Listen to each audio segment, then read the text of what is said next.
Oh yeah, welcome to episode 114 of the Permaculture PIMPcast, the only PIMPcast on planet Earth where we discuss permaculture, preparedness, and practical living. How you doing, son? Pretty good. This mic's dropping on me. Yeah, I've been having some technical difficulties over here until a moment ago myself, but it's all good. You know why?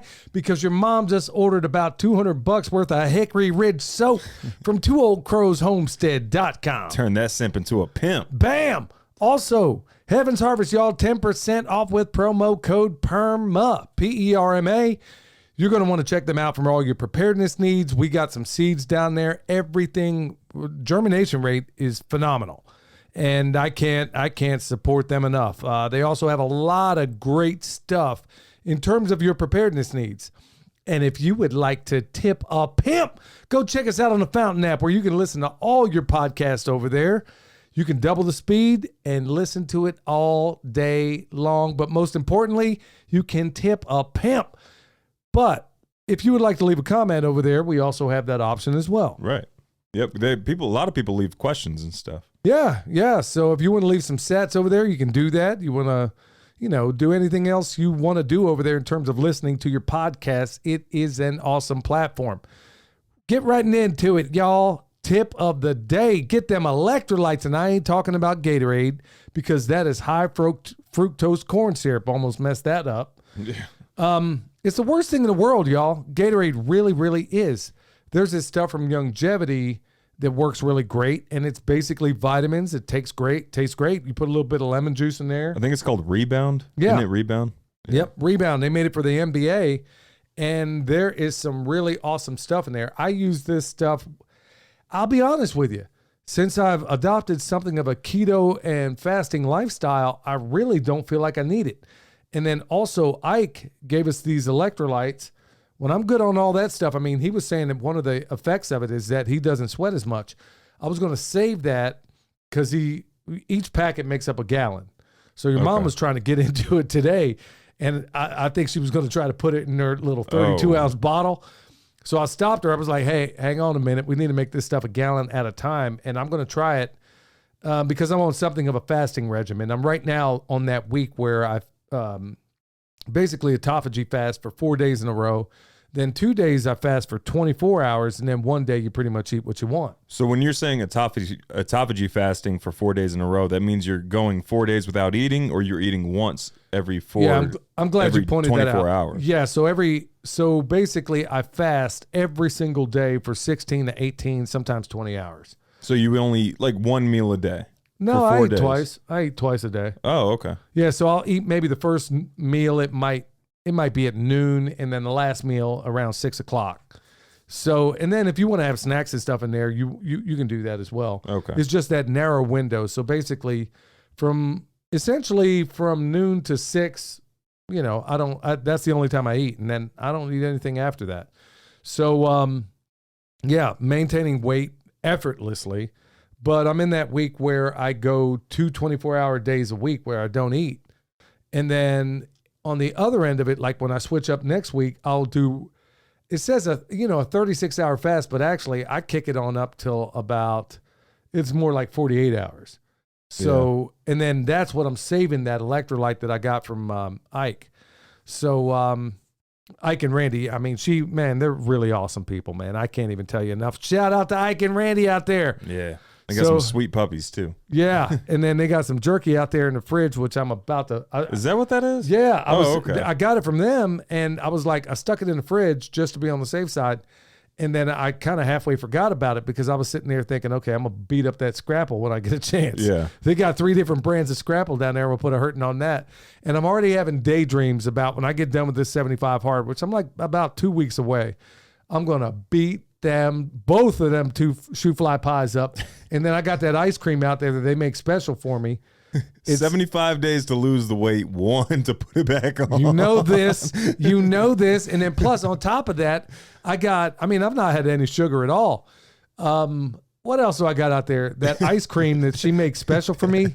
I think you might be missing the point. No, I'm going to blow it up for a day, maybe a day or two or maybe 3 because you got how many pints of that ice cream 4. out there? Dad had me go get 4 pints of this fig and goat cheese ice cream. It is the best ice cream on planet Earth. Yeah, and everybody around here thinks so too, because it was like the last tub of that batch that they made, and they sell out of that stuff pretty quickly. I supplied them some strawberries for some of their sorbet. Yeah. And they know that I'm their best customer when I'm actually eating their stuff.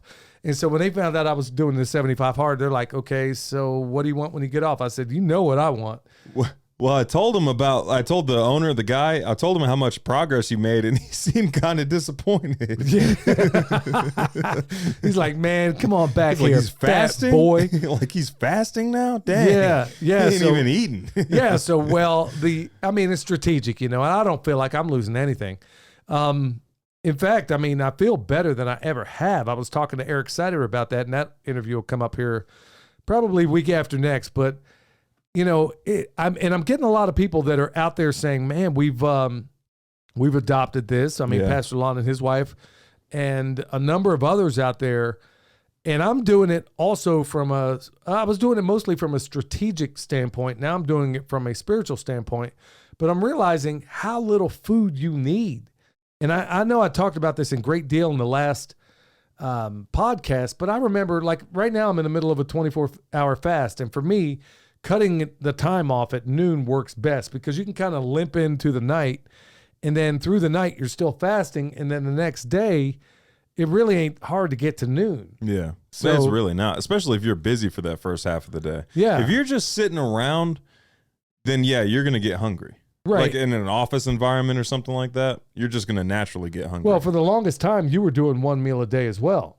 Yeah, you get in kind of a rhythm. Yeah. Yeah. You don't really feel much of but I remember just how going 24 hours, that's how westernized I am, where going 24 hours without food seemed, daunting, but it's not a big deal. In fact, I know I can go 3 days. In fact, here before too long, I'm going to do 5 and then ultimately 7. So, and I'm going to do those for spiritual reasons, and I won't be announcing it to the world. I can promise you that.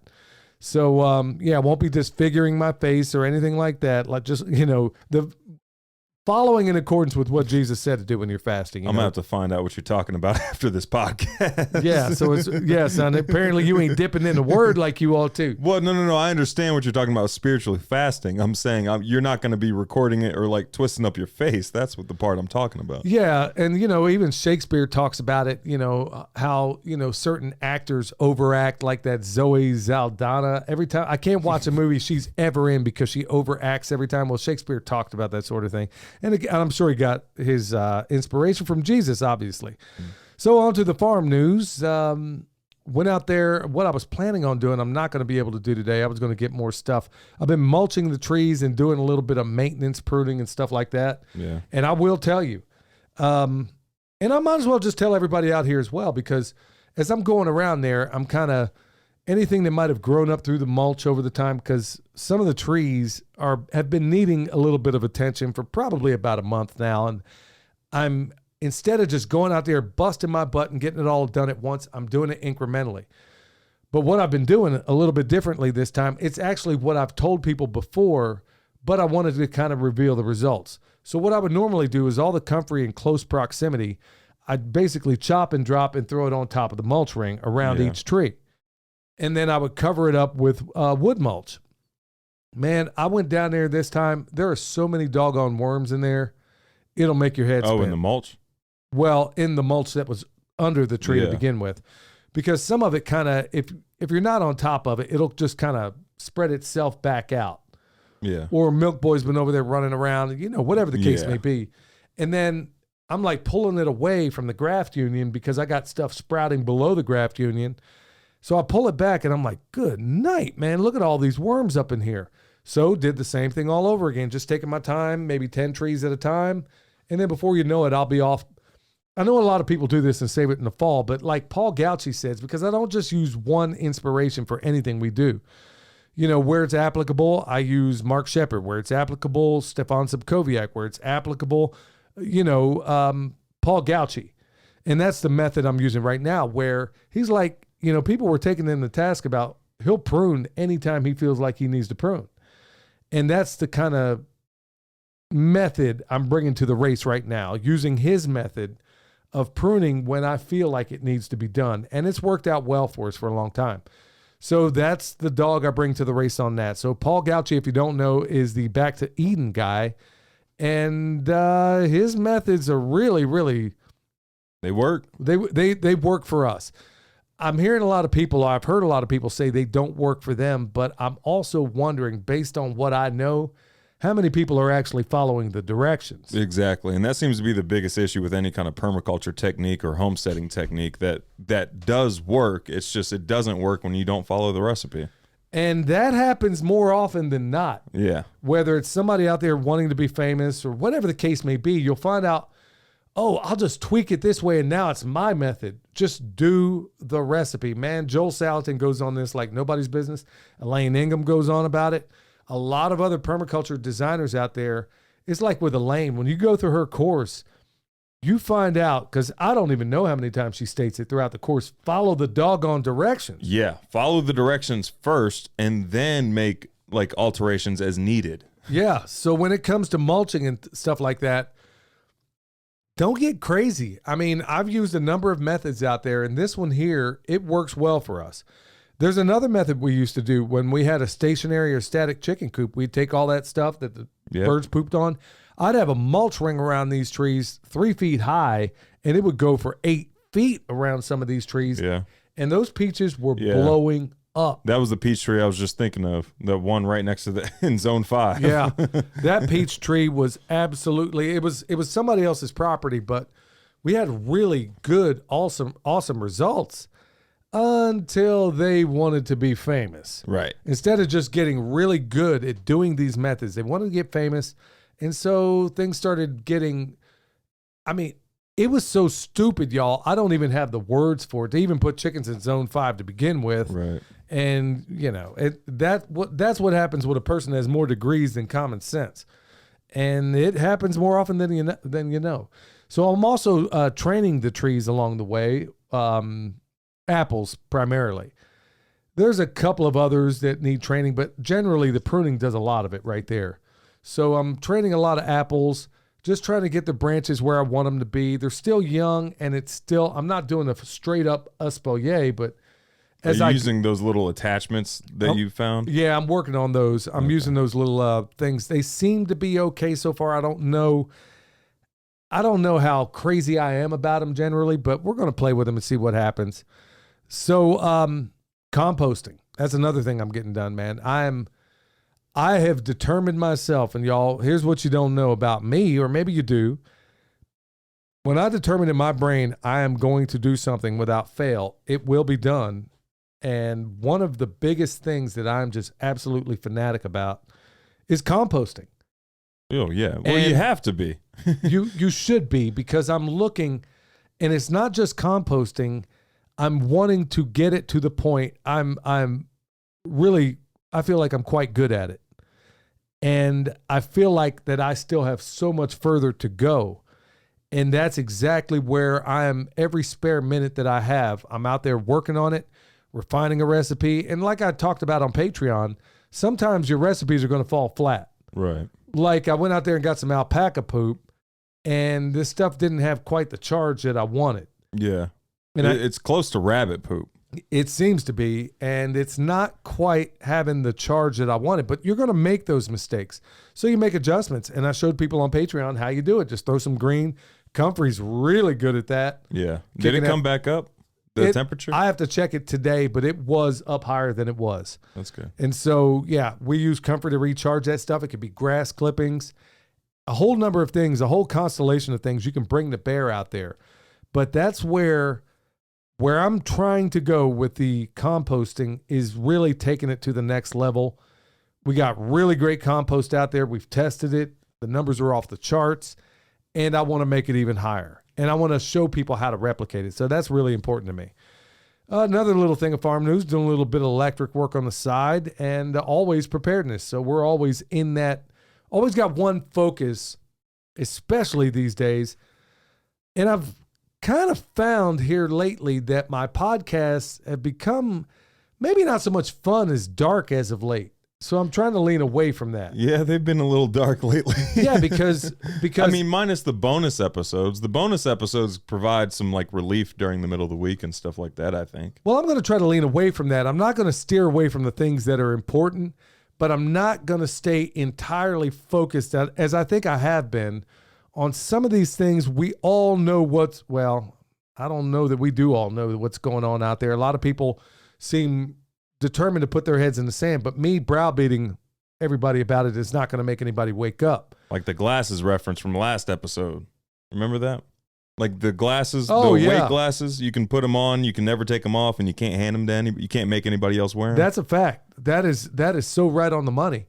But I'm not going to do that. I'm going to focus more and more and more on solutions and how we get past this stuff. Now, I know we do a lot of that in the Q&A section, but I really want to spend more time focusing, absolutely positively focusing on, we're going to discuss some of the problems in the world, but I'm not going to stay completely focused on those. Right. All right, before we get into Pastor Lon, y'all, remember Kentucky Sustainable Living, October 28th and 29th. They're going to have a VIP dinner, and guess what that's going to be for? Vets for Child Rescue. Going to raise a whole lot of money. We still got some shirts left over. If anybody's wanting to get any. Shirts. I thought you said church left over. Yeah, we have some shirts left over. Check them out. Yeah. Right here. It gives you instructions on how to wood chip a pedophile. Bam. That's what I'm talking about. So it's a really good litmus test. We had a lot of people buy some, but we got a few left. You want to get in there now and get these shirts because they are off the meat wagon. And how much of the money is going to Vets for Child Rescue? 100%. We're going to reach out and see if we can't get some benevolent benefactors to match as they have in the past. We'll see if it's possible for some of our benefactors. But, I know money's tight for a lot of folks out there. So we'll see if they can't match as they have in the past, dollar for dollar, and see if we can't kick up the donation even higher. With that said, y'all, we're going to go to the Homesteading Pastor. Check him out on YouTube, Pastor Lon. Hello, everyone. This is Pastor Lon. I got one verse of scripture I want to share with you today. But before I read you that scripture, I want to encourage you to go back, if you would, and read Ephesians chapter 6, verse 11 through 18. It'll tell you what you need to do, what we need to do because of verse 12. It says, "For we wrestle not against flesh and blood, but against principalities, against powers, against the rulers of the darkness of this world, against spiritual wickedness in high places." If that scripture couldn't be written today, I don't know what could. We're living in a time today that there's an all-out attack from the pits of hell against humanity. And the majority of that attack is focused on the young children in this country and around the world. That's something that's near and dear to my heart. So I want to encourage you, put on the whole armor of God. Do what those other verses are going to tell you to do, because this is not a physical battle. This is a spiritual battle. It's an all-out war. And the only way we're going to defeat this enemy is to stay close to the Master, stay close to God Almighty, walk in His Spirit, and read the Word of God, and stay on our knees in prayer, and pray for one another, and pray for our children in this last day. I listened to something the other day where they were interviewing a pedophile, which made me sick on my stomach to even watch. But they asked him what was the number one thing that he studied about a family before he sought after an innocent child. And he said, and many others that they interviewed said, they studied the father of the family, the dad, if he was in the home, and if he was in the home, if he posed a threat or danger unto them. And if he did, they passed that child by. But if he didn't, they would seek that child. I'm telling you right now, dads need to stand up and protect their families and lead from the front. I know I'm hard on us men because I am one through and through. But I'm going to tell you right now, that's where the rubber meets the road. God expects us, the men, to stand up in these last days, protect our wives and protect our children, and put on the whole armor of God that we'll be able to stand against the wiles of the devil. That's why he's the Homesteading Pastor, y'all. You can check him out on YouTube. He's my pastor, and he knocked it out of the park once again. Yeah, I was watching a video the other day about, I can't remember what it was specifically, but it was talking about like the most common places kids are attacked are staying the night at a friend's house. Really? Yeah, that's one of the most common. And that yesterday I made the decision that June will never be having a sleepover with or any of her little friends. They can come over like to our place and stay the night, but she can't go over there and stay the night because like what Yeah, I can't even say. I can't even say. Yeah, what's gonna I happen. don't. What kind of? I know there's some freakazoid, but there were times, honestly, where you were introduced. I suspect, I won't say who, to things that you and your mom or me and your mom would not approve of by staying the night at somebody else's house, or ideas or videos or whatever the case may be, where they were a little looser. There were a lot of things that we made mistakes on parenting, but that ain't one. Because honestly, No, I'm gonna tell I can you, say right now, nobody's ever touched me. no, Yeah. but no, that's not what I'm getting at. I'm saying if anybody was to, and I know there's other men out there like Pastor Lon and yourself, that we're not going to wait. I'm not going to wait for the afterlife to set things right. No. And I know there's a lot of other people out there. There are things out there, and this is what I got to applaud Trump for the other day.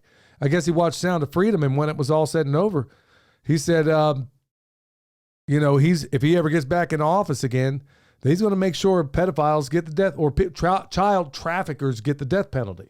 He said a lot last time. I know, but at least I can applaud what he said there. Or let's not leave it up to him. How about that? Well, there was a time where that used to happen. I mean, but then again, I'm all about courts.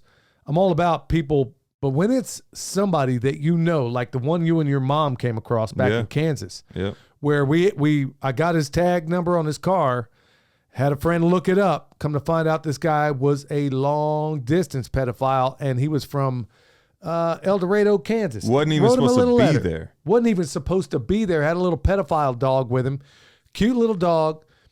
I won't go through that story again. In fact, if anybody wants to know, maybe I'll cover it. But Pastor Lon's right there.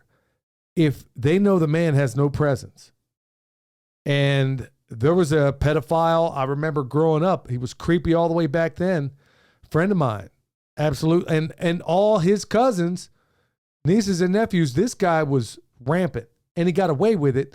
They never blew it was a black dude in Northeast Oklahoma City. He got away with it, and I don't even know how many other kids he must have victimized, and to my knowledge, they never caught up with him. Nobody ever got with him. Nobody ever handled it. And consequently, because the guy I knew, Travis, there was no justice for him, he ended up killing himself. I wonder, I don't know what the recovery is for anything like that, but I wonder how much better the recovery goes when that person does see justice. Yeah, you got to believe it. Folks, I said it wasn't going to get dark, but this is something that is, like Pastor Lon said, near and dear to my heart. We were out there trying to raise the red flag on child sex trafficking or satanic ritual abuse and all this stuff long before it became popular. And I'm not going to stop now. And there have been, I suspect, a few consequences about talking about it. Won't go into that. I'm going to give you just a brief one. I was trying to make a compost pedophile shirt just for like ourselves, just so I could wear the shirt every single day. And then I tried to make it through Bonfire and have it sent out. That violates their community guidelines. How about that? Yeah, they just snitched on themselves. Yeah, you can go ahead and that violates your community guidelines. But I saw a woman in the park when your mom was out of town that last time with Kendra, and she was in New York.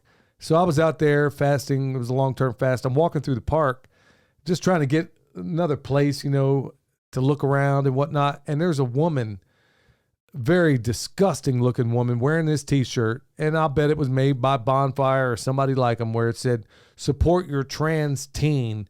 And then next to her was this kid. It was a boy that used to be a boy, and this other freakazoid that was next to her, I guess it was her partner or husband, whatever the case may be. Look, I'm not playing. Look, there's been other attacks that I'm not going to get into, because I'm not going to sit here. Doing the right job doesn't mean you keep your job. You know what I'm saying, y'all? So there have been consequences in terms of business and a few other things, I'm sure. I'm not going to go into it, because I go into this knowing full well that I'm going to be attacked, and I may someday wind up living under a bridge if that's what the Lord wills for me. But I'm not going to stand on the sidelines. I'm not going to sit here and play Switzerland. I'm not going to be lukewarm, especially when it comes to this and a whole lot of other issues. So with that said, we'll start off with the bad news, good news section. For one bad news, we'll get into the good news. Man, we talk about this stuff, and I got to really yank myself away from it. But Pastor Lon's right. We don't wrestle with flesh and blood. In fact, There's a video I just sent off to Joel Thomas, who handles all the music on this program, about, son, I'm going to send it to you. Okay. And we got to probably link this. As far as, I can link it in the description if you send it to me. there's this thing where Joel Thomas has this theory about meat sacks, where people are operating avatars. And Pastor Lon is talking about, I want you to link this video. Or homunculi, is that another term for it? There is a woman at a congressional hearing, and there's a woman behind her, and she is literally lip syncing word for word and exactly the same time what comes out the mouth of this congresswoman. It is one of the creepiest things I've seen in recent times. And when you look at the eyes on this woman, it will floor you. And it came from LT over at And We Know. The shirt you're wearing? Yeah. Actually, I am wearing the shirt. It's And We Know. Really good place to get your news. And, you may not agree with everything, but there's a lot of good information on there. And we'll try to leave the time signature of where it's relevant, of the part I'm talking about. But yeah, I really believe there are demonic forces inhabiting a lot of people out here. And clearly to harm a child, you got to be one of them. This verse came up 3 times for me today. It came up during my Bible plan this morning. I was listening to Tony's confessional podcast today. It came up then, and just came up today with Pastor Lon. Also, because, and then, what was it? I was listening to the confessionals that his host brought it up to him. And at the same time, that was Tony's like 3rd time coming in contact with that so it was like the time thing is difficult to explain because he recorded his podcast weeks ago and it was relevant then, and it popped up 3 times then. I'm listening to his podcast, it pops up 3 times again, and then I just sent it to him, telling him the coincidence, or not even coincidence. Maybe that ought to be telling you something. Usually when things come up 3 times, it's usually an emphasis on whatever that is. Yeah. So look close to you and look around you.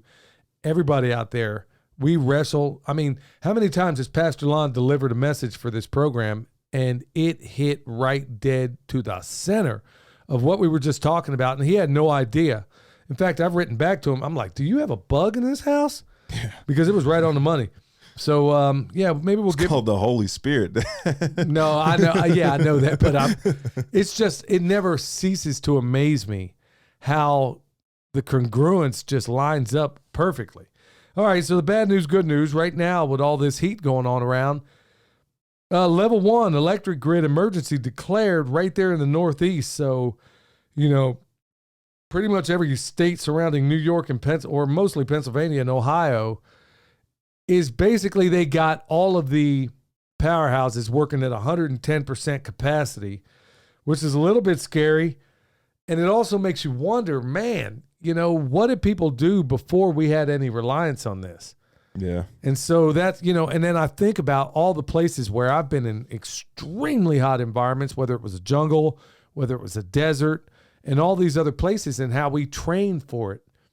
Well, you get used to it. Like when I was at Jeff Lawton's in Australia, like I was there for about 6 months, and the only time I ever felt AC was, when we went to town.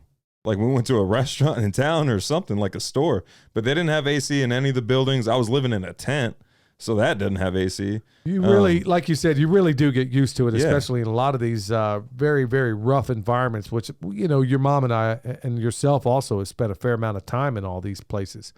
So it does build, for me, every time it gets nasty or what other people think is nasty, for me, it's like no big deal. I've been there before. Like right here in the mountains, everybody seems to think this is just thick, nasty, humid. You got no clue. You don't have a clue of what humidity and heat feels like. We're at 80-some degrees, and these people are feeling like, man, or it hits 90. And I'm like, okay, so this is just a very cool Texas day. Yeah, it really is. Here's a tip, though. If you're moving to like a hot area and you're not used to it, or if it's turning into summer and if you're not used to it, one thing that I found that helps is just not using the AC in a vehicle. Just riding with the windows down. Yeah, that's why I'm saying we live in a very, very spoiled environment, because I spend a lot of time in these, and I always draw upon those experiences. anytime, not to say I don't use the AC in my truck, but we got one vehicle, the AC ain't working at all. My barely works in my truck. The car I had when we moved to Texas didn't have any AC. No, I mean, but we got around forever and a day like that. And we're victims of comfort. We really are. And I know if we got it, we're going to use it. I mean, we're in a room right now that's got AC, obviously. Yep. But we spend a lot of time in places. So if it goes away, I always got 1 foot around there. I'm always got 1 foot realizing, you know what? It could all go away. And it might. That's why we promote EMP Shield. All right, so on to the good news. But is it good news? Target has lost 90% of its profits. And that's why I'm asking, is it good news? And the same with Budweiser. Yeah, I would say. I'm saying yes, but the human element of it is I know the people, those are the people that work there have nothing to do with this. But you're at a place that decided to roll the dice. And if you check out Andy Frisella, he'll give you a whole long list of reasons why these companies are committing suicide. Yeah.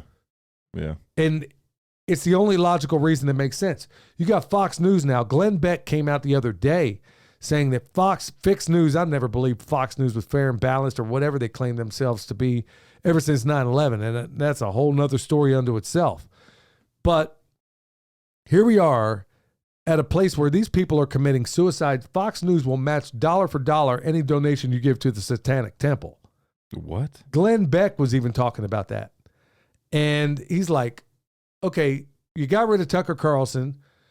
So anybody that knew what time it was already knew Fox News was, a joke to begin with. And now this came out and you got Glenn Beck talking to, I think, Eric Bolling about what Fox News is currently doing.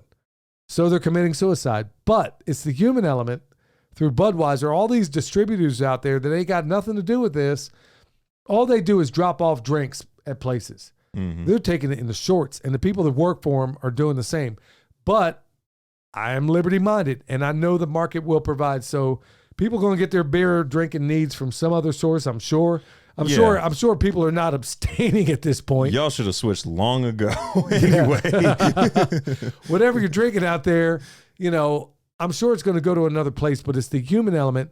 So I'm not sure if this is good or bad news. I'm saying it's good news. But they did this as a calculated risk. Target they've committed seppuku, and now Target ain't really suffering. Their executives will get a golden parachute, but the people on the ground, those are the ones really suffering. Yeah. So other good news out there. This is going to go to my Arkansas brethren. Yet 2 weeks in a row. Study. Regular brushing and flossing can help support brain and heart health and against dementia. How about that? With or without fluoride? I'm not going to direct that at my friends in Arkansas, and you'll get the joke. I mean, all my buddies in Arkansas, they're laughing right now. They're like, oh, I'll get you back. Really, where this ought to go is all the hipsters in Asheville. Yep. Yeah, man. Dude, I came across this dude at the checkout line the other day. His breath smelled like 30 miles of Louisiana swamp. Man. The people, okay, so there's 2 different jiu-jitsu gyms that I go to. There's one here in Mars Hill, and then there's one that's like just on the outside of Asheville. It's Woodfin, I think, technically. Those people are so doggone funky. It's like they haven't washed their gis. No gi people are just guaranteed to be funky anyways. Anybody who knows about jiu-jitsu understands what I'm talking about. But these people in the gi, like, at least show up clean. Like, I understand if you get funky throughout the, open mat, but show up clean. Bro, it's the breath. Man, and it's like there's some sacrament among these people, like the guy that had the I Love Satan shirt or whatever it was out at this one health food store I'd go to. And he is honestly one of the most disgusting creatures I've ever seen in my life. And his breath, you can smell him across the room. I really think that among these Satanists, it's a sacrament. I think so, to be too. Intentionally ugly, filthy, and stinky. Yeah. Especially your breath. I mean, that is the easiest thing. I will honestly go without food before I go without taking a shower and brushing my teeth. Yeah. But anyway, look. But I think to tie it into what you're talking about, I think you're right. I think it's they're damaging the gift given to them by God, their body. Yeah, I think they're doing it on purpose because you see some people that intentionally make themselves, I think, look, smell, disgusting. But hey, look on the bright side. If you can get it together, heart health and dementia all goes away, or at least, it stops it. I didn't think that was as big of a problem. So I made a joke about Arkansas, but really it's directed for all the hipsters out there that think that's what kills me. I have yet, like I said before, to see a hipster that recognizes that they are a hipster. Yep. And if you're a hipster listening to this, but you're in denial, just keep listening. We'll turn you into a pimp eventually. Synthetic authenticity. That's what every hipster is out there. It's time to eat. I don't want it discreet. What I am cooking, I keep it a vibe, even a sheet. Not here to make friends. Rent free in their hands. They don't like what I say, so they say that I work for the fans. When you're out of the box for the truth, they call you a side, cause what they assume is unpaid opposition, cause I see things like Andrew Tate as a spoon. To me, it's easy to see like tearing down. I love that song. You gotta hear the whole song, Dad. Yeah, well, I haven't heard all of it, but want to give a shout out to my man Joel Thomas, and that thing that we're going to link to the show. I sent it to him. I'm saying, hey man, this kind of walks in line with your meat sack theory. All right, y'all. Before we get into it, $50 off from PEMP Shield with promo code PERMA, PERMA. Remember, the most important thing you need to do if you should be in the middle of one of these, which seems more and more real every day with all the dumb stuff they're doing with Russia. Look, I'm not trying to go to the club. I'm just trying to get home. Also, your number one threat is lightning protection. That's why EMP Shield, they offer a guarantee nobody else can match. That's why I reached out to them. So check them out if it works for you. On that note, I saw a YouTube short of this guy putting his generator in a Faraday cage. And I was thinking, that doesn't do you much good if everything you're going to connect that to is fried. Yeah, fried, dyed, and laid to the side. All right, y'all, so we're going to get right into it. I love acronyms. We use them all the time in the Army. Now, for cold weather, I've done actually 2 videos on that. The cold acronym, COLD, stands for keep it clean, avoid overheating, loosen in layers, and keep it dry. And it was a really popular video when we did it. Yeah, it was. It really helps. It works. Some of it seems like common sense for so many of us, but some people have basically moved from, let's say, Arizona, and they find themselves in North Carolina in the middle of a winter. Yeah. Which to you and me really doesn't feel like much because we've lived through Kansas and Nebraska winters and stuff like that. So what they think a cold winter is here really ain't that bad. What you think a hot summer is really isn't that bad because we've lived in some really hard extremes, in Alaska. I was there when it got 70 below. That's crazy. And that's crazy to think about. And that I don't care what anybody says about it being a dry cold. It's 70. Look, it was the only place on earth I never thought I would ever say the words, hey, y'all, it's going to get up to 0 today. Yeah. We have some Alaska listeners. Yeah. They're probably thinking you guys don't know what cold is. I've been up there. I mean, I spent a lot of time up in Alaska when I was in the Army for training. And it was a beautiful place. And when we were trying to figure out where we wanted to settle down, believe me, it was extremes. My first choices were Panama, the country, and Alaska. Your mom vetoed definitely Alaska. Yeah. She wasn't having that. Not just because of the cold, but because of being without sunlight for so long. Oh, yeah. And Panama, there are other concerns out there. They don't have a Second Amendment. And then so I said, how about Chile? And then not long afterwards, there was a major earthquake there. And you're never a local either. Yeah, I mean, you're never considered like a local. I'm sure the Germans down in Argentina aren't considered locals. Well, something Steve Quayle brought up a while back, and I think he's right on the money. Let's say and I want all the expats out there to think about this.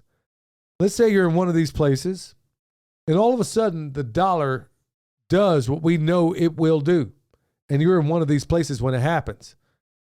What kind of regard do you think they're going to have, A, for the dollar and B, for Americans? Yeah, probably. Might be something to consider. Probably a low opinion. Might be something to consider. But Panama, man, that was hard for me to say no to because it was just so beautiful. Yeah, the ocean right there, hour away, 70 degrees all year long in the mountains. And it was really something we seriously considered before we wound up here. It was like Chile, we were looking at the freest places on the planet. And believe me, the United States is not one of them. No. So Chile, I think, was number one back then when we were looking. And so, it's, who knows, we may want to evacuate to the southern hemisphere. I know a lot of other people that have bug out locations down there. Good luck getting to it if things jump off. So we're going to talk about hot weather. We've talked about cold before, and I want you to think about an acronym. Not going to spend a whole lot of time on this, but please consider it, especially for some of you people in places where I spent some time in Safford, Arizona, and I'm looking at, good night, man. You're talking 115. Real quick on Safford, Arizona. I'm going to New Mexico at some point before too long to do a consultation. So if you're from Arizona, New Mexico, West Texas, anywhere like that, let me know. Email me at permapastorsfarm@gmail.com if you're wanting a consultation. Make sure you load it up, son. Water everywhere. That is one place, man. I thought if an EMP jumps off, that is the last place on earth I'd ever want to be. I don't think most of the state would notice. Because there ain't no gravity-fed water, I'm telling you that. Yeah. I mean, you got to have electricity to get a lot of that stuff out of the ground. And a lot of people are on wells, and those wells are deep. So, hot weather. It's an acronym. HOT stands for heat. Okay? So that's the H in hot. Okay. Heat, obviously, that seems self-evident. Openness. That's the O in hot.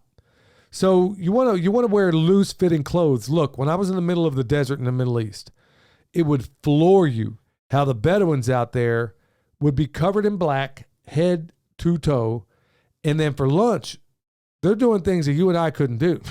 They're drinking coffee.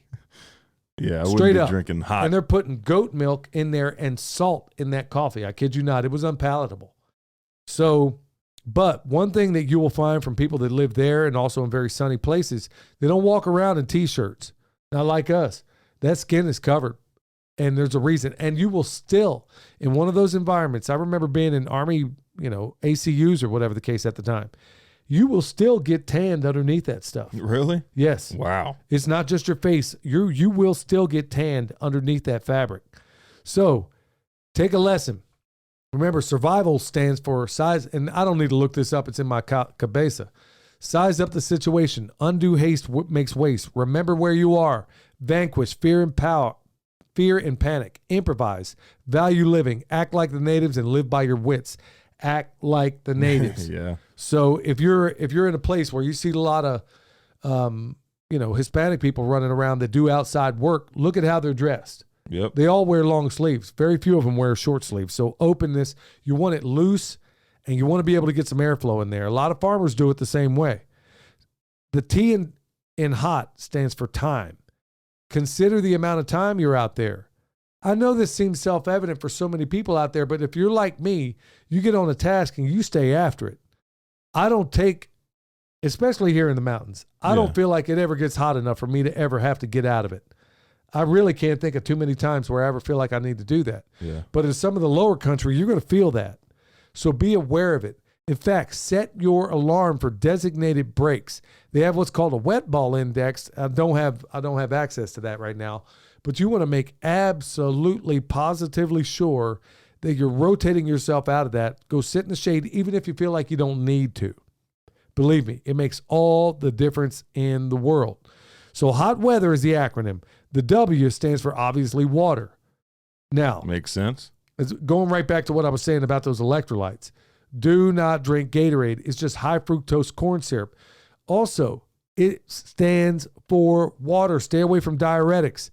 Look, I love iced tea, just like everybody else. Also, a lot of that store-bought iced tea, if it's got sugar in it, it's usually high fructose corn syrup. You want to stay away from that stuff. Drink water. Also, if you're going to have some of that water, put electrolytes in it. Okay, the E in weather, exhaustion. That's real. There's a difference between heat cramps, heat exhaustion, and heat stroke. You want to know what those are. I'm not going to go into them right now, but there are distinct differences between it. When I was a kid, I actually had heat exhaustion, and I had it also in the Army. In fact, some would say I didn't get heat stroke, but I definitely had heat cramps like nothing I've ever seen before when I was in the jungles of Panama. Really? Sweating it out worse than I could possibly point. Every single step, my legs were cramping up. Well, what we didn't know back then or what nobody cared about, I would have been fine if I was taking in some sort of electrolyte. Really? I was losing it faster than I could possibly put it in and almost became a heat casualty down there. And a lot of the other people in my squad almost did the same thing. I remember being in the land nav course at Fort Sherman at Jungle School. And I'm out there and I'm thinking, good night, man. I do not want to be somebody other people got to look after. Mm-hmm. Because at one time, one guy was so doggone bad. We all had combat lifesaver training, at least most of us did. So you go looking for veins, but the problem is when a guy is as dark as this guy was, first of all, it's hard enough to find a vein in the first place. Second of all, when he's a heat casualty, and for the dumbest reasons, because this guy just didn't feel like drinking water. What? Maybe he wasn't doing it intentionally to get out of it. No, because honestly, it's one of the most painful things you can experience when you're a heat casualty. This guy ended up being a heat stroke. So we had to go ahead and clip there's always somebody to carry the IV bag. Yeah. So when a person is seriously dehydrated, man, it is tough to find a vein. And like I said, this dude was very, very dark. So what they ended up doing, they cut off the end of this IV bag, put it in his rectum, and squeezed that liquid up in it. Yeah. You can do that. You can do that. And then here's the crazy part. Okay, so being a sapper, we always had explosives on. Things were very, very different back in those days. So you always had C4. I mean, it was not uncommon to have C4 on you, blasting caps, all those things. But also, I always carried a little bit of ammonium nitrate. Like what? This C4 is going next? No. You don't start drinking water. Yeah, probably should have done it to him. You know, the crazy part about it, this dude was African. Really? He came from Africa. Which country? I don't remember which, but we called him, I don't want to say his name on here, but we called him Love Seat because his name, well, it rhymed with sofa. Okay. Anyway, they cut off the thing, and then I was like, ain't gonna be me. I ain't sticking this in there. Right. So we're like calling for the medic, and man, somebody had to wind up doing it. So they squeezed that IV bag up in there. But anyway, we would also carry ammonium nitrate, or at least I did. And that stuff is it's endothermic. So it gets colder. That's what those cold packs are made of. Oh, really? Yeah. I didn't know that. Yeah, but it ain't the right ammonium nitrate to be explosive. That's another thing altogether. But anyway, you could take one of those, put it with the IV bag, cool it off, and then throw it up. And anyway, yeah, my man had a story that he never lived down. 2 people lost that day. There you go. And it wasn't me. All I know. But yeah, I remember my buddy Jorge killing a boa out there and us eating that thing. But that's another story altogether. So altitude, that makes a difference too. We live in higher altitude. So at 3,000 feet, the air is thinner. There's less water in the air. So that's something also to consider. So some of those people that may go to Colorado Springs for the summer or whatever the case, believe me, you are losing water like you would not believe just by breathing. That was why a lot of people became cold weather casualties in Alaska, is because when you're in cold weather, you don't feel the compulsion to drink. So you have to make yourself drink. You're in very, very dry air at high altitude, and you're losing water like nobody's business, especially if you're not acclimated to it. So keep that in mind. When you go to higher altitudes, you're losing water and it's drier, so you don't necessarily feel it coming out of you. So you're becoming a heat casualty just by doing that. Terrain also. I mean, we live in a very mountainous environment, so that terrain is going to take a little bit more out of you. That seems self-evident. Humidity, believe it or not, does you a favor because you know that you're losing the water. Well, so I would say to an extent, because there's a point where the sweat doesn't help any, right? Well, yeah, it doesn't help, but at the same time, you at least are aware of it. Whereas in a desert environment like Vegas or high altitude or Phoenix or some of those places, I hear people say, well, it's a dry heat, but that's just as dangerous because not only are you're losing it as you breathe, you're also losing it and you're unaware of it. It's crazy. When you're in places like Arizona, I remember working when I first got on that Earthship project, you got salt stains all over your shirt. Oh, yeah. But you didn't feel sweating at all. You're sure to be all crunchy. That's right. And it's dangerous.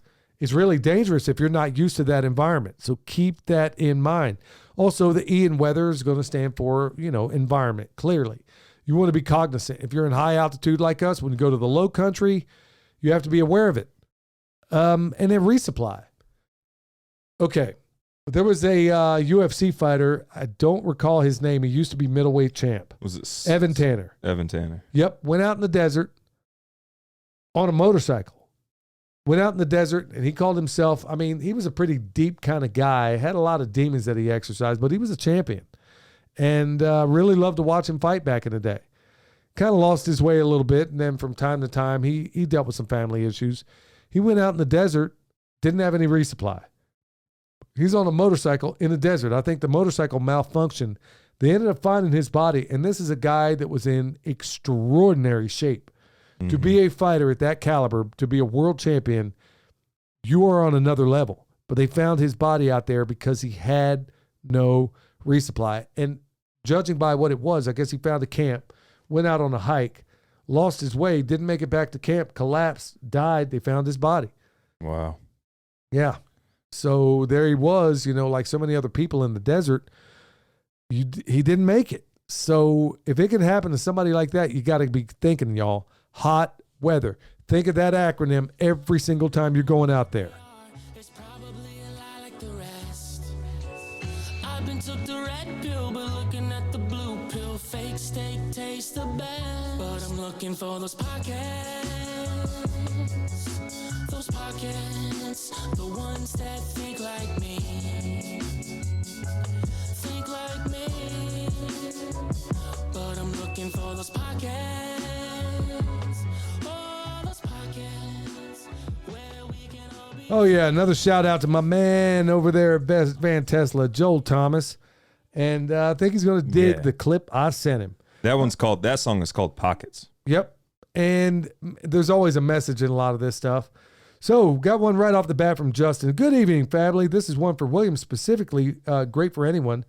Per usual, I'm playing catch up on the PIMPcast, and I've heard you several times say that you were having some reactions. You were having some reactions. Check out the book Eat Right for Your Blood Type by Dr. Peter J. D'Amato.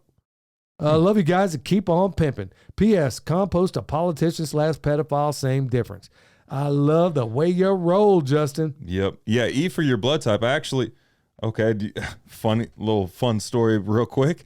The other day I went to go donate blood because I need to find out what my blood type is for this whole having a baby type thing. I got to find out what my blood type was. So to find out, I guess the easiest way to find that out was to go donate blood. Well, I ended up falling out after donating blood because I donated, went to the table, and I was like, "Hey, I have to pee. Is that okay?" And then I went and peed, got done with that, and then I was like, "Oh, I'm shutting down." So I made it to the door and then woke up on the floor, and the lady caught me and all that stuff. So trying to find out my blood type, ended up passing out. Yep. So maybe that's something you can use. Yeah. I got one. We didn't really have any on the Fountain app, so I went over to the YouTube channel, Permaculture PIMPcast, so check that out. Oh, go ahead again, Dad. This thing. Yeah, Ricard, he wrote last week, and he was talking about the chicken tractor. He wrote back, and he's from Sweden. He says, thanks for the answer to my question. I love his sense of humor. He says, I think he's joking. I think something went wrong in translation. I didn't mean to imply that I don't agree with your politics. And then he says, I don't. But it wasn't my intention to make the email appear that way. I'm probably a long way from you when it comes to politics, but your podcast is the most educational and entertaining podcast I know of. I love the dynamic between you and William, and I think it's a healthy challenge to one's values and listening to what other ones have to say without necessarily agreeing with them. I like the way you roll, Ricard. Ricard, I'm sorry if I'm getting your name wrong, but it just cracks me up. He's like, yeah, it wasn't about that, but by the way, I don't. By the way, you're right. Got one from Kentucky Sustainable Living about the conquering deep-rooted addiction. He said, that's what we are trying to do at our festival is bring the homesteaders and preppers together to learn from each other. That's exactly one of the things that I'm really hoping for in a lot of these things. But still, man, it is I don't know why it is so tough to do to get them joined up. But for the longest time, I was like, in fact, that's why I got out of exclusively the preparedness movement years ago. Right. Part of it had to do with every guy out there would have his pet thing that he was into, and it turned out to be a social suck-up session more than it was about preparedness. It was like the campouts and everything are cool, but you got one guy married to a single issue or another guy to another issue, And then I was like, yeah, man, this just don't seem to make sense to me. I'm not going to be able to get to it all, but Cindy, she basically is relocating at the age of 74, and on her way through Oklahoma, they got into her car, man. They basically cleaned her out, man. So they got the car Somebody back. robbed her? Well, they stole the car or the vehicle, the truck, along with the trailer that they were pulling. Oh. Guess they found the truck, but not yet the trailer. And here she is basically relocating at 74 on the way to Kentucky. And she's in there, has a great attitude. And I want everybody to pray for her and pray that she gets there. But her attitude about the whole thing is wonderful. So I'm sure you're going to get through this. And, you know, everybody pray for Miss Cindy out there. Because honestly, to do it at any age as an adult is tough. Yeah. But to do it later on, man, that's a really tough thing. So thank you so much, Cindy, for sticking with it. And everybody, please pray for her. Yeah.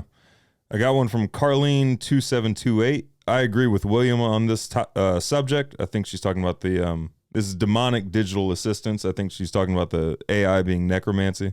I agree with William on this subject. Please don't ever forget Hal, because Dave trusted him. I don't know who Dave or Hal is. Do you know? Is that sorry for the term. Is that an old person reference? Oh, no. Yeah, I think it might be in reference to 2001: A Space Odyssey.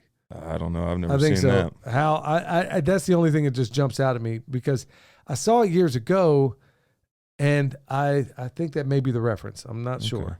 So if it isn't, I'm sorry. Please let us know. Right here from Ann. Just wanted to let you know the comfrey I planted is growing nicely. I had it to refrigerate it for a few months because I'm in Wisconsin. Wanted to make absolutely sure it wasn't going to mess up. Anyway, she was out there weeding and accidentally yanked up the comfrey, or at least one of the little shoots that comes off. Don't worry, it's coming. Yeah, it'll come back. And it's going to bring friends. And whatever shoot you pulled up, you could probably try to replant that and see how that goes. Because you can pull the leaf from the base of the crown and replant those. It's just those have a way lower success rate compared to the root or the crown itself. Got one from Stubbs Milling Co.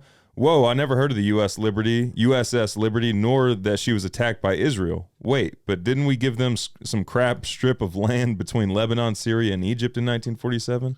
Oh. Yeah, there was a lot of weird stuff that went on that time. There's a documentary called Marching to Zion? No. It's called Sacrificing Liberty. And it was done by True News. What a lot of people don't know, it's the most decorated ship in the history of warfare. In fact, another little side note, has nothing to do with this. Go and look up who the most decorated unit in American history is. It's a Japanese-American unit that was fighting against the Japanese while their families were in internment camps. The most decorated unit ever was Japanese Americans fighting Japanese. And meanwhile, they had their families in internment camps. But going back to USS Liberty, if you watch that documentary, and it's one of many resources you could check out, you will find out that, and it was done under LBJ, and what was said, and how Israel knowingly murdered the people on that vessel, thinking that it would draw us into World War III. And because it didn't sink, because it refused to sink, is the only reason we didn't go over there and get into World War III at that time. And it was a false flag. Israel knew full well who they were attacking. Full well. They knew. And they strafed that ship. I mean, how it was still afloat was a miracle. Then they made the guys, because it was a very secret vessel, they made the guys follow this ship all the way into port with their buddies dead right there, and couldn't talk about it by pain of basically court-martial for all these years. So everybody, like I said, I want to make this very, very clear. I don't have anything against the Israeli people. Just like I don't have anything against American people. It's the governments that are doing this stuff. I know the regular people on the ground are not a party to this. Well, some of them might be, just like some of our people might be. Not going to play anybody saying, like I said, you want to call me anti-Semitic. There's a lot of Semitic races out there, but yeah, you got to basically go to my Jewish side too. So not playing that game for anybody out there that's saying, oh, you're anti-Semitic. Well, like I said, I'm part Jewish. So And put that in your pipe and smoke it. Didn't Stu Peters? I thought he interviewed one of the survivors of the USS Liberty earlier this year. Yeah, but everybody needs to go check out that 3-part series, Sacrificing Liberty, and watch that and look at the men that were on that ship and all these people that were knowingly murdered by the state of Israel to get us. And it was a false flag attack, backfired on them because the ship didn't actually sink. But that could have easily have resulted in World War III had it gone the way that they wanted. And even though I just made that very clear, I'm sure I'm going to get hate mail either way. Either way, you know what? History is history. Most decorated ship in the history of American warfare. And you know the worst part about it? It was a vessel that had no arms on it. They had no weapons on it. And Israel knew that. Were they going to blame it on Iran? Was that the plan? They were going to blame it. They were going to blame it, I believe, on Jordan, or I can't remember exactly. Jordan. I want to say Jordan, yeah, because it was, yeah, they were. It's a longer story than I can get into right now. If anybody has more interest on it, maybe I can cover that in a later episode. But it's one of those pieces in history that nobody ever talks about, and it's another like one of those movies that ought to be made in Hollywood. Is about the 761st Armor Battalion, all black armor battalion, kicking the crap out of the Germans in World War II with antiquated equipment. Wow. Yeah, and it's an incredible story, incredible book, but it's all these untold stories throughout all of our history that I collect that I got to put into my mental Rolodex because people will say I'm crazy out there. But yeah, anybody that thought Israel was our friends, and I'm talking about the state, the country of Israel in terms of the political structure, there's a whole lot more you might want to find out about. Here's proof that those black, or not proof, but just evidence that black supremacists are bought and paid for, because those are stories that they would talk about instead of talking about how these, or just manufactured stories from history and stuff like that. They wouldn't be manufacturing anything when they have stories like that to pull out of. So they're just leaning more into the victim. Yeah. aspect. Kareem Abdul-Jabbar wrote a really good book on it, but there was a better book called 761 talking about these incredible exploits of these guys. Now, people have heard about the Tuskegee Airmen, but they've never heard about it's one of the best stories Hollywood could ever do. The book is 761, and the name of the Japanese unit is flooring me right now. Unbelievable heroism from these guys whose families were stuck in internment camps at the time. And then, like I said, go on to USS Liberty. These are all stories that nobody ever wants to get out. Because guess what? It might just actually be empowerment to a lot of the people out there that are saying, oh, we're marginalized, blah, blah, blah, blah, blah. It's kind of hard to claim yourself a victim when you're out there with a Sherman tank wiping out Germans. Right. And it was really crazy. In the book, they described that these guys, because they were used as a training battalion for all the guys that were coming over, they were incredible tacticians. They became that way. That's why when they got them over in World War II, Patton was like, yeah, I'll take him. Yeah. He didn't start off that way, but it got that way. And the Tuskegee Airmen, same thing. They got over there because they were extraordinarily trained. Wow. Got one from Kara Dawn 8015. And this is the trucker turned homesteader with Tony. I was trying to remember how I found Permaculture's farm. It was through the Confessionals podcast. Great interview. Love both your channels. Michelle is the cutest. Yeah, she's something else. And we're going to do a little experiment with her. Either we're going to try to do it today, and then another little experiment from a medical standpoint on Saturday, some experimental stuff that even William doesn't know about. We'll tell you about that on Monday and how it went. I won't be here Saturday. Well, I know, but you're not even going to find out. I just literally set it all up. It wasn't to try to keep it away from me. It's just I literally got finished booking this thing. And it's an experimental kind of treatment, and we're going to let everybody out there know how it panned out on Monday. So we'll let you know. This is some really. Do I get to find out before y'all go? Yeah, we'll let you know. But everybody in the make me podcast wait till world, Monday. everybody in the podcast world ain't going to find out. There's some things, some alternative healing strategies that I wanted to try. I thought your mom would be kicking and scratching the whole way, and she still might, but she's going because I already done paid for it. So, Saturday it's on. We'll let you know how it was on Monday, because I think, honestly, a lot of other people out there might, if it works the way some people have said, we'll see, and we'll let everybody know. And if it doesn't, I'll let you know that too. Got one here from Mike. It was good speaking with you at the Heritage Life Skills event. I've been following your YouTube videos for some time now. I've been implementing many of the suggestions as we build our homestead. Several weeks ago, we planted a row of buckwheat in that area that we're planting and looking to convert it in the garden.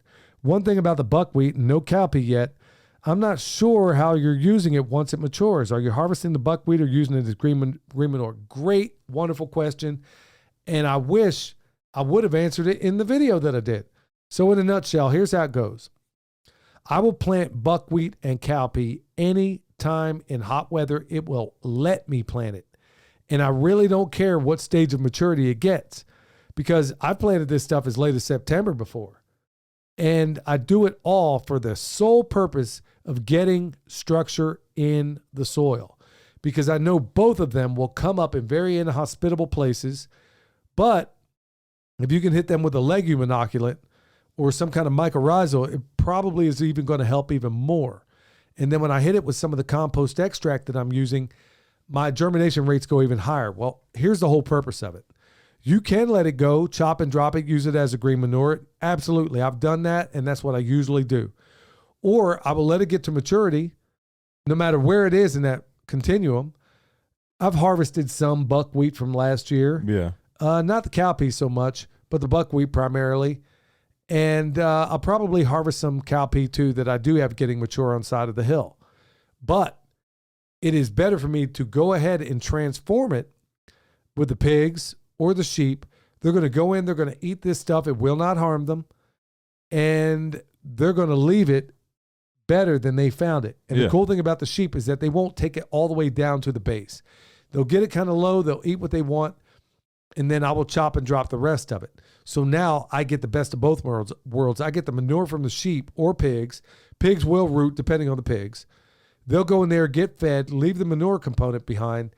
And then what they don't hit, I'll take them out and then come in with a weed eater and drop the rest of it as green manure. So I get the benefit of them having transformed it. And also I could partake of the harvest if I want, go in there before everybody, and then let them go in, move them out. Don't let them turn it into a moonscape. Get it out of there. I have the manure component behind because I'm using it primarily in areas where I have got to get structure in the soil. Soil that has been badly treated, compaction problems, whatever the case. And then when I use that as a green manure, I'll come back, depending on the setting. If it's a pasture setting, I'll come in with, if I want to, I'll just leave it be. Chop and drop it, don't even worry about it. And then let what's naturally in the seed bank come back. Or if you so desire, you can add something to it. Yeah, you can wait till it grows up to seed and then chop and drop it. So that way it reseeds itself and you can start the whole cycle over if you want to. Depending on where you live, it may not make it as seed through there, but we found out that a lot of that does. Yeah. That when we let it go to seed and then chop it down, people say, well, it's not perennial. Well, technically it might be depending on where you live. We saw that a lot in Texas. And then you'll find things that you planted in one place. You know you didn't plant it the following year, but yet it comes back. How did that happen? Well, it kind of reseeds itself. Same thing can happen depending on where you are with buckwheat and cowpea, and that's exactly what I'll do. So everybody will get a piece. I'll get back what we need, keep some back for seed stock, let the animals get what they want, and everybody. And then finally, the microbes get fed. So if you do this strategically, it can be one massive asset. Buckwheat's great. Yeah. Got one from Mark Christy Nichols, 845 on the YouTube channel. Email addresses, please. Have an email I've been trying to send since December. Keep getting wacky responses, so I want to make sure I can get to you. Love y'all. Christy in Missouri. Met in Hannibal. Hashtag TYFYS. Hashtag tip a pimp. Bam. I like the way you roll, Christy. And as a little side note, y'all, this is part of the consequence of taking the stand that we have. Partially, people are playing with our money. Not going to get into that completely. People are playing with our YouTube. People are playing with our email, and that's been going on. We've talked about that a lot. Patreon. I mean, all the way around. Everybody, they're screwing with us like, oh, you want to keep talking about child sex trafficking or you want to do this? It's happening. And it's happening to not just us. People are being debanked. All these things are happening. I'm not going into any detail as of yet. But this is why we got plan B to everything, including how we make money. So there's ways in which we make money that I ain't telling nobody about. I don't care how, unless we are like really, really bosom buddies, you don't know the other ways in which we make money. And there's a reason for that, because I fully expected this sort of thing would happen the more we speak out about certain things. But what are you going to do? Not speak out and hope that the powers that shouldn't be get to you last? That's not it. I ain't rolling that way. Nope. Like the founding fathers said, I will pledge my life, my fortune, and my sacred honor. Yep. I got one from Robin K2375. Demonic digital assistants. Yes, you can check facts with them, but what if the input is deceptive? Everyone I'm seeing that's involved with AI is woke. The bias in AI will make mainstream media look like child's play. William has the gift of discernment. Billy, watch anything with the people you are working on that are working on AI, and you'll quickly realize it's demonic. William is absolutely right. Stay away from it. Well, here's what I see it as. Okay, if you go do a YouTube search, or let's say Google is not a verb, but let's just say you go on Google and you do a search. You're going to get a bunch of stuff up there. Here's where this part of the AI is different, is that they're calling it AI when all these things are technically AI to some extent or another. What it's doing is narrowing down and telling you what your answers are. Just like if you were to go to DuckDuckGo, it's going to give you a list of things, but it's working. Like I said, it's a dangerous servant or a fearful master. What if that's the mask, though? No, I agree with you. What if that's, I mean, because demons are intelligent. They've been around a lot longer than you and I have, like lived longer.